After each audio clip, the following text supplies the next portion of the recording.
famaturen bat aipatu beharko genuke, Vendetta taldea aipatuko genuke. Eta hemen gaude, bi mutilekin. Sonia beraien zale sutsua da, eta ea ze galdera dituen Sonia beraientzat. Ni atzerritarra naiz, eta hemen gaude hori jaietan ibiltzen, jaiak ezagutzen. Zuen ikuspuntutik zer ikusi behar dugu? Vendettaren kontzertu bat adibidez. Hori egingo dugu gaur, eta beste gauza bat? Emozio ondina festetan beti taberna zulon da, Darako zein planak duzue, kontzertu asko edo...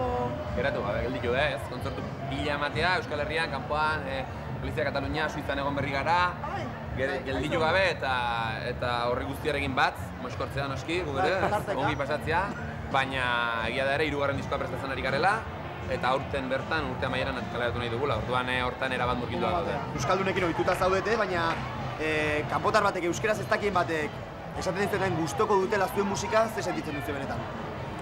Jode, bala, hostia da, ez? Pasada da. Bai, Suizan azken biran ja... Azken biran izan da, nabaritu da, ja, 3. aldia da... Begitara begira abesten nila, hostia, Suizan, ja. Fanak, kuleroak eta botatzen dizkizuete, edo mito bat da hori? Gure kasuan mintzat mitua da, momentuz, ez? Mito bat da, beraz. Bai. Yes, we have!